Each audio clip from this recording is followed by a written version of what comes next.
एक प्यारी छोटी लड़की थी जिसे उसकी दादी ने एक लाल रंग की टोपी दी थी।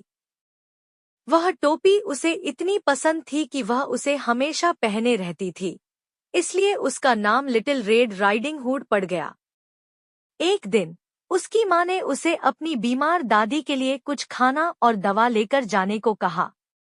माँ ने उसे जंगल में सीधे रास्ते पर जाने और किसी भी अजनबी से बात न करने की चेतावनी दी। लिटिल रेड राइडिंग हुड खुशी खुशी जंगल में चली गई। रास्ते में उसे एक भेड़िया मिला। भेड़िया बहुत चालाक था। उसने लिटिल रेड राइडिंग हुड से पूछा कि वह कहाँ जा रही है। लड़की ने बताया कि वह अपनी बीमार दादी के घर जा रही है। भेड़िए ने सोचा, यह छोटी लड़की और उसकी दादी दोनों ही मेरे लिए अच्छा भोजन होंगी, इसलिए उसने लिटिल रेड राइडिंग हुड से कहा कि वह कुछ सुंदर फूल तोड़ने के लिए थोड़ी देर रुक जाए। लड़की फूलों को देखकर इतनी खुश हुई कि वह अपनी माँ की चेतावनी भूल गई और फूल तोड़ने चली गई।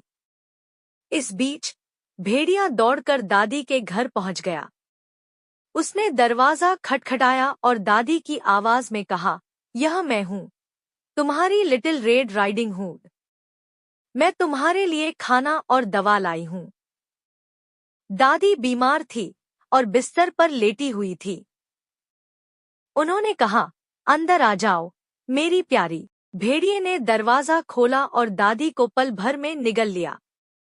फिर उसने दादी के कपड़े पहने, बिस्तर पर लेट गया और लिटिल रेड राइडिंग हुड का इंतजार करने लगा।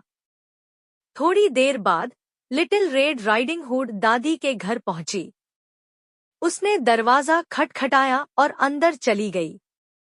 उसे देखकर हैरानी हुई कि उसकी दादी बिस्तर पर लेटी हुई हैं और उनका चेहरा कुछ बदला हुआ लग रहा है। दादी, लिटिल रेड राइडिंग हुड ने कहा, तुम्हारी आंखें इतनी बड़ी क्यों हैं?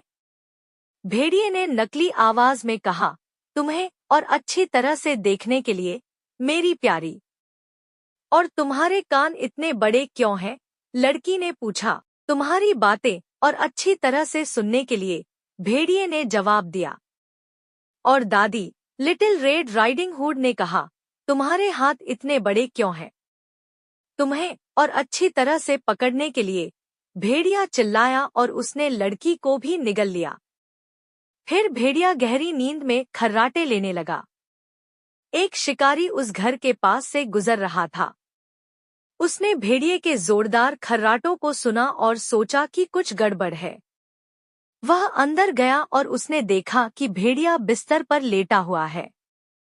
शिकारी को शक हुआ और उसने भेड़िए का पेट चीर दिया। अंदर से लिटिल रेड राइडिंग हुड और उसकी दादी जिंदा निकली। शिकारी ने भेड़िए के पेट में बड़े बड़े पत्थर भर दिए और फिर उसे कुएं में फेंक दिया। भेड़िया डूब गया और कभी वापस नहीं आया।